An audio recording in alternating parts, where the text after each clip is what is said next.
Aquarium নিয়ে মাতামাতি কিন্তু অনেকদিন আগেই শুরু করেছে, তবে তার শেষ কিন্তু এখনো হয়নি। এবার নাকি অ্যাকোরিয়ামে লাগাবে ড্রাইউড, সেই কারণে সে ড্রাইউডটাকে পরিষ্কার করছে। এবার আর ঘরের ভিতরে অ্যাকোরিয়াম নয়, এবার নাকি এই বড় ড্রামটাকে অ্যাকোরিয়ামে পরিণত করবে। তবে এই ড্রামে রয়েছে একটা ফুটো, আর সেই ফুটোটাকে বন্ধ করার জন্য আমার ছেলে বাজার থেকে এমসিল কিনে নিয়ে এসেছে। সেই এমসিল দিয়েই নাকি ড্রামের সেই ফুটোটা বন্ধ করবে। ওর বাবা কি করে করুক, ছেলেকে আমি ঘরে টেনে নিয়ে এসেছি। বেলা 10টা বাজে, কিছুই খাইনি, তাই ওকে ঘরে নিয়ে এসে একটু আমমুড়ি দিয়েছি খেতে। আমরা অবশ্য সকালবেলা আজকে আমমুড়ি খাবো। দুপুরে যেহেতু জামাই ষষ্ঠীর নেমন্তন্ন রয়েছে বাবার বাড়িতে, সেই কারণে সকাল থেকে কিন্তু বাড়িতে রান্না বান্নার কোনো ব্যবস্থাই করিনি। যেটুকু সকালে কাজ বাজ ছিল সেরে নিয়েছি, আর তারপর স্নান করে রেডি হয়ে নিয়েছি, যাবো একটু বাজারে। জামাই ষষ্ঠীর নেমন্তন্নটা যেহেতু হঠাৎ করে পেয়েছি, হঠাৎ করে আমি ভাবলাম বাবা মার জন্য কিছু একটা কিনে নেই। অনেকে আমাকে বলেছে নির্লজ্জ, বাবা মা ইনভাইট করেছে তবুও বলছে ইনভাইট করেনি। আসলে ভুলটা আমারই, ব্যাপারটা আমি কাউকে বোঝাতেই পারিনি। তোমাদের আমি আগেই বলেছি আর কিছু মাস পরেই আমার বোনের বিয়ে, আর সেই কারণে আমার বাবা বাড়ি ঘরের অনেক কাজ করাচ্ছে। আর বাড়ি ঘরের কাজ করালে যে কত টাকা দরকার হয় সেটা আশা করি সবাই জানে। আর সেই কারণেই আমরা বাবাকে বলেছিলাম এই বছর কোনো জামাই ষষ্ঠীর আয়োজন করতে হবে না, সামনে যেহেতু এত বড় একটা ধাক্কা রয়েছে। আর সেই কারণে কিন্তু আমার বাবার এখন প্রচুর টাকার দরকার, আর আমরা মেয়ে হয়ে যদি সেটা না বুঝি আর কেই বা বুঝবে।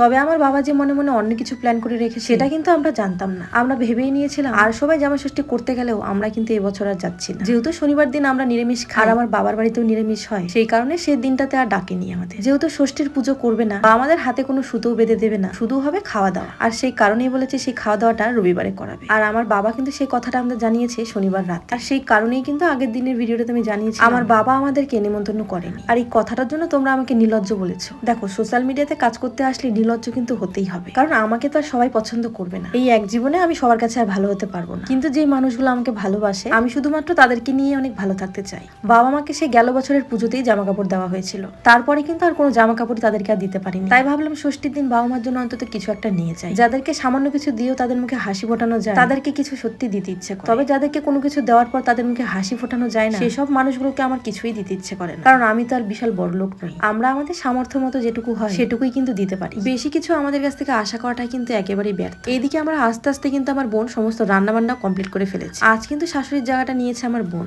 জামাই আদর কিন্তু শাশুড়ি করেনি, করেছে আমার বোন। সে ভোরবেলা থেকে উঠেই নাকি রান্না শুরু করেছে, আমাদের খাওয়ার জন্য অনেক রকমের পদ রান্না করেছে। এখন পর্যন্ত নিজেকে রেডিও করতে পারেনি। জীবনে এমন একজন বোন থাকাও কিন্তু সত্যি আমাদের অনেক ভাগ্যের ব্যাপার, অনেকেরই ভাগ্যে কিন্তু জোটে না। মাকে শাড়ি এনে দিয়েছি, সেটা মা খুলেই দেখে, তবে এখন খুলে দেখে বললো বেশ সুন্দর হয়েছে। তবে দরকার কি ছিল এত টাকা খরচা করার? ছোট থেকে মাকে দেখেছি নতুন জামা কাপড় খুব কমই কিনতে। 3 বোনকে নতুন জামা কাপড় কিনে দেওয়ার পর হয়তো মার হাতে টাকা পয়সা বাঁচতই না, সেই খোঁজ কিন্তু কোনোদিনও নেওয়াই হয়নি।